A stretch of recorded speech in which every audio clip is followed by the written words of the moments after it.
Alhamdulillahi Rabbil Alameen.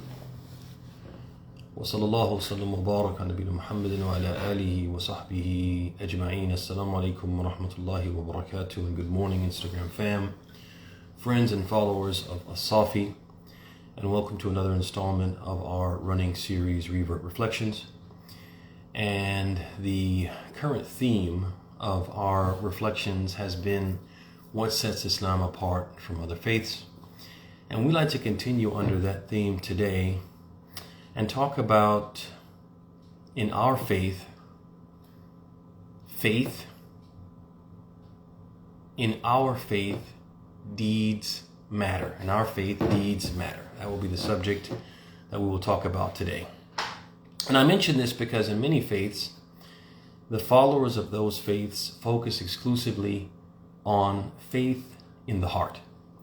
And you'll hear them say things like, especially when their deeds or behavior are questioned, they'll say, for example, God knows what's in my heart. Or they'll say, you, the one who's questioning their behavior or their actions, they'll say, you don't know what's in my heart. Or they'll say, as long as my heart is clean, my deeds don't matter. What I do outside, it's not a reflection of what's in my heart. And if my heart is clean, and they'll swear that their heart is clean, therefore that's what really matters to God, that I have a clean heart. And unfortunately, many lay Muslims have adopted this un-Islamic concept and they apply it to Islam. They take this un-Islamic concept, borrowed from other faiths, and they bring it into Islam. And unfortunately, at the same time, many converts or reverts from some of these faiths carry this un-Islamic baggage with them into Islam. And so it's important for us to clarify that Islam rejects the notion that deeds are irrelevant or that faith in the heart is separate from and unrelated to the deeds performed outwardly by the limbs.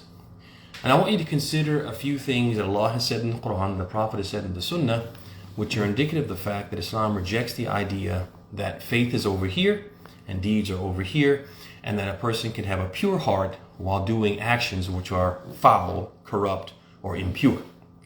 So for example, Allah subhanahu wa ta'ala almost invariably, when faith is mentioned in the Quran, it is coupled with good deeds. This is especially true when Allah speaks of attaining success and salvation. Almost invariably when Allah mentions faith, He mentions good deeds as if to say, good deeds are the partner of faith. They go hand in hand. Wherever there is one, the other is sure to follow. So for example, Allah subhanahu wa ta'ala says, إِنَّ الَّذِينَ آمَنُوا وَعَمِلُوا الصَّالِحَاتِ وَأَقَامُوا الصَّلَاةَ وَآتَوُا الزَّكَاةَ لَهُمْ أَجْرُهُمْ عِنْدَ رَبِّهِمْ وَلَا خَوْفٌ عَلَيْهِمْ وَلَا هُمْ يَحْزَنُونَ. He says, verily those who believe, do righteous good deeds, establish regular prayer, and give charity, for them is their reward with their Lord. They will experience no fear in the hereafter, nor will they grieve. And that's from Surah Al-Baqarah, the second surah, verse number 227.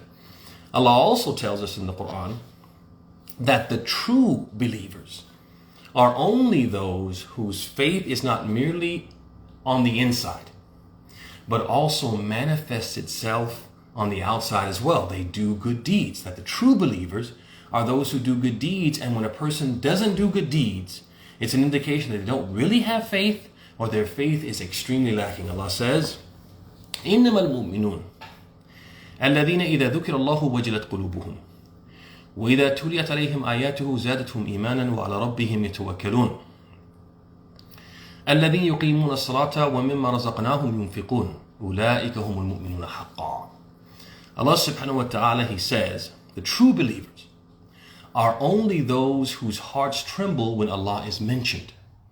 Their faith increases when the verses of Allah are recited, and they put their trust in their Lord. Those who establish prayer and give charity from what we have provided for them, they are the believers in truth. They are the true believers. And that comes to us from Surah Al-Anfal, the 8th surah, verses 2 and 3. The Prophet ﷺ also indicated that there can be no real faith in the heart without corresponding faithful actions performed by the limbs.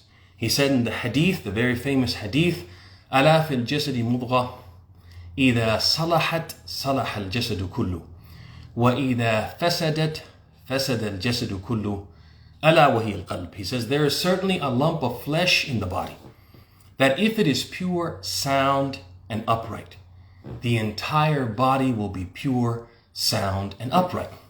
And if it is corrupt, the entire body will be corrupt. That lump of flesh is the heart, he said, sallallahu alaihi wasallam. In this way, brothers and sisters, the Prophet is informing us that Islam teaches us that faith, if there is faith in the heart, there will be an equal amount of piety and good deeds performed by the limbs. So the Prophet is teaching us in this hadith that faith and deeds are not inseparable. They go hand in hand. Where there is true faith in the heart, it will be accompanied by corresponding good deeds performed by the limbs. And as the heart goes, so goes the good deeds. If there are few good deeds on the outside, it's an indication that there's weak faith or lacking faith on the inside.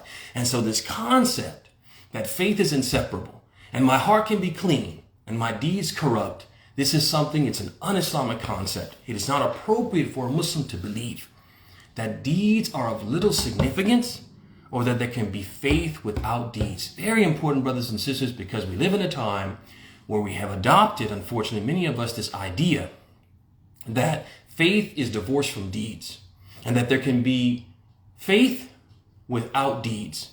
And that's not an Islamic concept. And it's something, again, like I said, either we have picked it up from the followers of the faiths or we've converted to Islam, bringing that un-Islamic baggage with us into Islam. More on this tomorrow, inshallah ta'ala, brothers and sisters. Until then, may Allah bless your houses, bless your spouses, bless your children, bless your sources of income and revenue.